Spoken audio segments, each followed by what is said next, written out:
we see the best of your team out there tonight? It's a good night for us, yeah. Can't get away from the fact it's a good night. It's a good performance. I thought it was a game of high quality, very technical. The bit in between, it was give and take.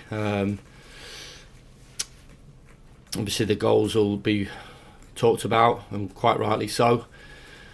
I think from our point of view, the period just after half time was in a way a good period as well, because we weren't embarrassed to understand the game as it is and know that Coventry City would have to come out and do something and take risks and be more expansive to try and get back in the game, because that's what you have to do to try and get back in the game. And we saw that period out, knowing that we've got some good players on the top of the pitch to counter and to be clinical. Thought our third goal was an outstanding team goal, to get it up to Ben, and the way he manipulated the ball and just the weight of the pass for Ryan just to step in and finish it the way he did in front of the Cop is a great experience for Ryan, a great moment for Ryan. And then we were, for me, for 10 or 15 minutes we were really rampant. But respect for Coventry City, the run that they've been on, the players that they've got. I've said to you, Dan, about how strong their squad is. So to win a game of football in the manner that we did, we can be very, very pleased with ourselves. That's been a big part of this success this season, hasn't it? You're not an arrogant team, but you're not too arrogant to not defend properly, are you? Do you understand what I'm saying about that? No, it's part and parcel of the game. I'm not sat here thinking we're going to have 95% of the game or 100% of the game, whoever we play. And I don't even see that at Premier League level.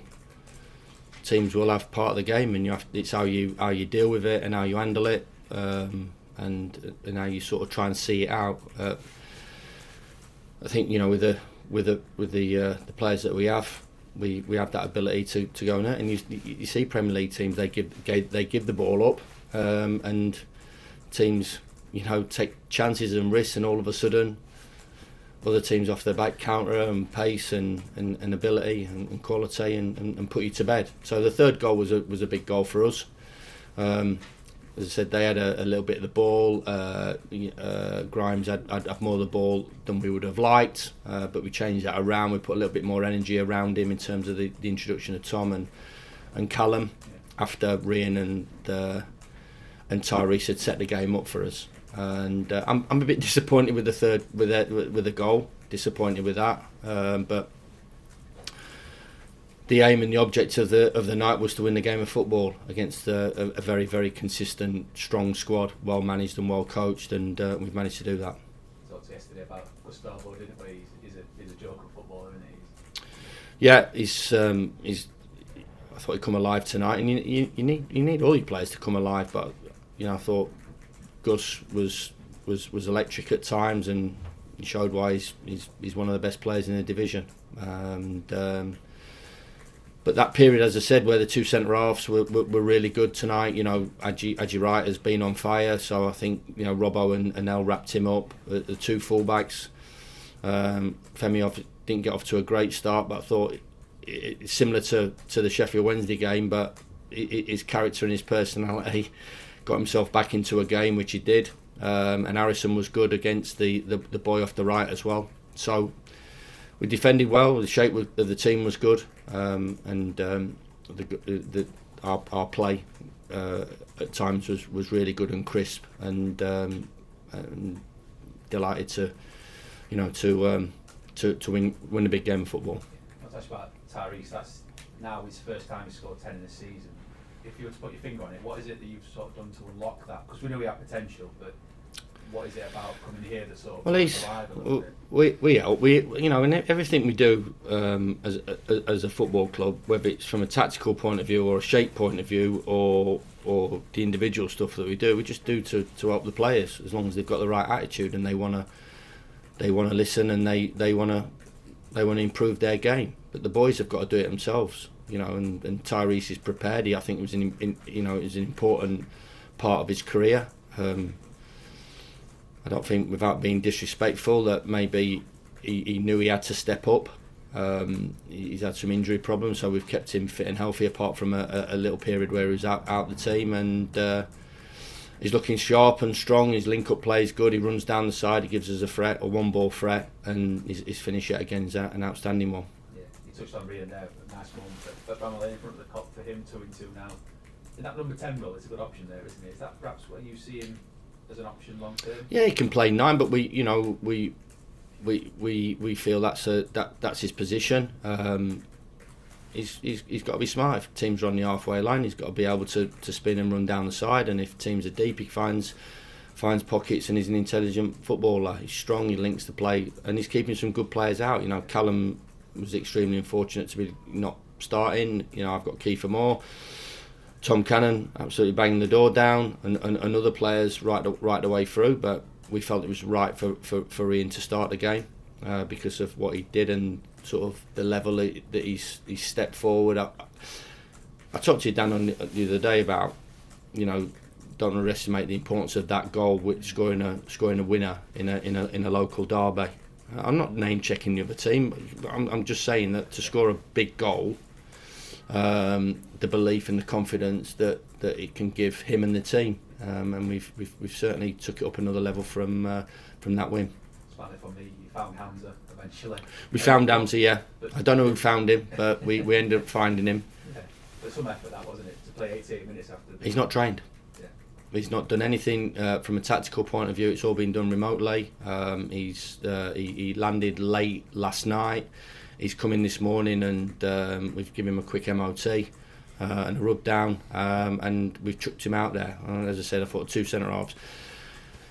Gus will take the limelight, Rian will take the limelight, you know, the boys at the top of the pitch, Ty will take the limelight, but really 2 centre halves were outstanding, and Hamza just in front of them, breaking the game up and allowing us to play and when we had the time and chance to dictate the tempo of the game. And I thought he was outstanding at Hillsborough a couple of weeks ago, and his effort tonight was amazing. We have Vinny back on Monday, which is big for us. We've got Tom Davies coming back now, so we're in a good place. But I think the thing that you said at the start, you know, we never get ahead of ourselves. We're a humble football club. We're a hard-working football club, and we know there's some huge challenges ahead of us. There's a huge challenge ahead of us tonight, and we've got over that hurdle against an incredibly consistent side. And you know, it's going to take a big effort now between now and the end of the season. But if we show what we've shown tonight and be consistent with our approach and our attitude, then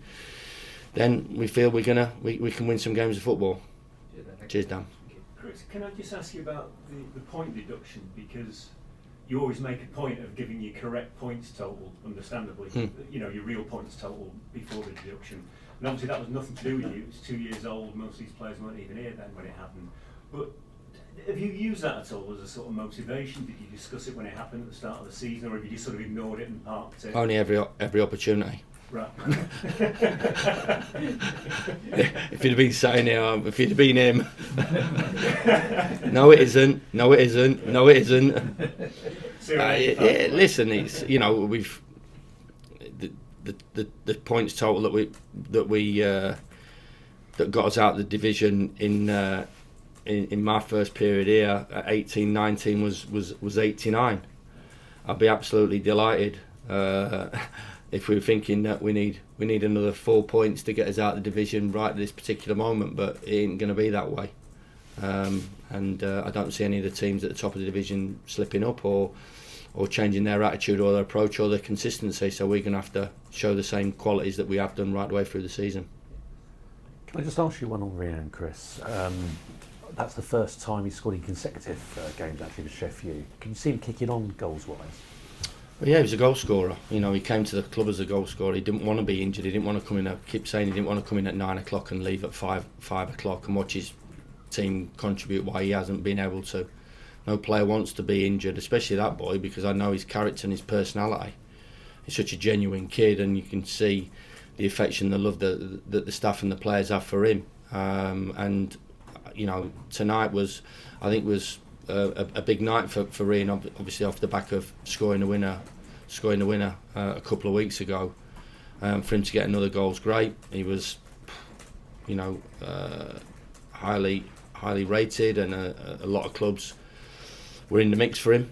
in that time. COVID hit us. It was a difficult season for us, even though we lost 14 games by the single goal, and it was difficult for Ian to come into that side when we were suffering and not winning or not getting results. And then the injuries sort of kicked in.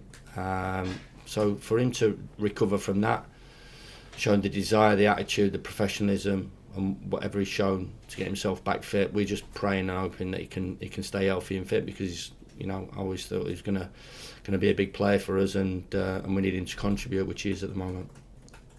And for Ryan since the derby, and for Hamza since making his international debut, have you noticed a real sort of energising effect on the pair of them in terms of their own? I ain't seen Hamza.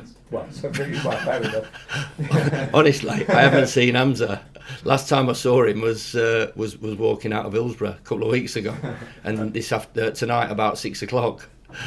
But Ryan, yeah, definitely. Sorry, but Ryan, yeah. We've seen a lift in him, and rightly so. Big goals for him, big goal for him, and an important one. Talked about it. Maybe if we'd have won the game 2 or 3-0, and Robbo had scored, and Gus had scored, and Ryan had scored, it might have just been, well, we won 3-0, but the importance to everybody and to him personally and to our supporters as well. And I thought they matched that in terms of their attitude towards him. And all the players need love, all the players need support, and we'll need days and nights like this between now and the end of the season at home. The last 3 home games, if we can replicate that from a supporter's point of view, from an atmosphere point of view, I don't know if it's always the right word to say, make it a difficult place to go. Hostility maybe is a bit too big a word to use, but a difficult place for opposition players to come, and the energy that our supporters give the players when they need it. In that 10 minutes just after half time, it wasn't moans and groans or this, that and the other. It was maybe the players need our voice, and they certainly got it, and they did. So we come through that period, and I like to think that they enjoyed the last 20-25 minutes of the game, because I thought we were really good. I've got to say, disappointed that we haven't got a clean sheet, but you got to understand as well, this was a high quality game against top opposition that have been incredibly consistent under Frank, and that have beat Sunderland last week 3-0 and sort of swiped away everybody in their path, and will do between now and the end of the season. And they'll take that maybe the disappointment on the chin, as I should imagine they will do, and they'll come fighting back. And as I said, it's a big result for us. And to have someone pepped up and energised like that, it's a big deal at this time of the season, where it's been a long old slog for everyone, isn't it? Yeah, they all are. You saw the energy that Tom Cannon and Callum gave us off the bench. They weren't moaning and groaning, sulking. Callum's played most minutes by any forward this season. His contribution's been outstanding. But he come on and he wanted to make a difference and contribute. And there's players there that have not had their ability to get on. The likes of Kiefer, who was involved midweek with the Welsh team, Rob Holding, Jez. But they're all, believe you and me, I'm seeing them on a day-to-day basis. They're all desperately trying to get in the team. There's no players sulking. They all understand that they're all needed. And Ryan was needed when he wasn't in the team, and maybe a great example to the other players that he's ready, and when he comes into the team and gets that opportunity, he takes it and he lifts the team again. And I'm sure Tom and Kiefer and Callum and Jez and all the other players will react and contribute in the same way. And you talked earlier in the season about how good Harry Souter was at dealing with international, really long distance international breaks. Yeah. Was there anything as a group you were able to pass on to help Hamza? Because apart from the distance, it seemed like a really emotional international. Yeah, it was. The scenes, I said to him, were you expecting what came? He went, no. He got taken to his parents' house and where they lived. He said last time he went there was about 11 or 12 years ago as a young kid. So he's passionate about his country. He's passionate about his religion. And I saw you saw the reaction to everybody.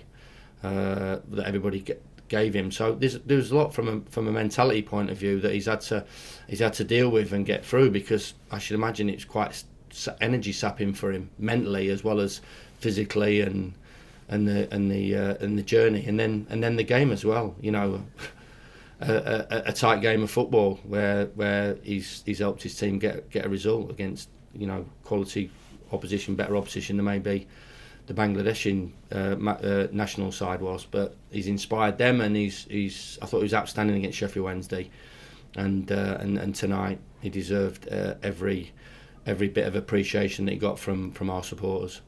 Thanks, Chris. Cheers. Chris, can I just ask, you cranked up the pressure obviously at Leeds and Burnley. You alluded to it earlier. Do you not see them slipping up? I'm not cranking any pressure up. I'm not playing it. I've said all along, like it's just a narrative that obviously everybody wants to get involved in. I've got an incredible amount of respect for the teams. I know how hard it is to win games of football in this league. I know how hard it is to get to 83 points personally, and the other teams. So I'm not cranking anybody's pressure up. Points are important at the start of the season, points at the end of the season. You have to be consistent. You have to overcome disappointment. You have to enjoy the good times, and to get out of a division, to win a division, you've got to show an incredible amount of qualities to do that. Whether we play first, whether we play second, it'll all even itself out.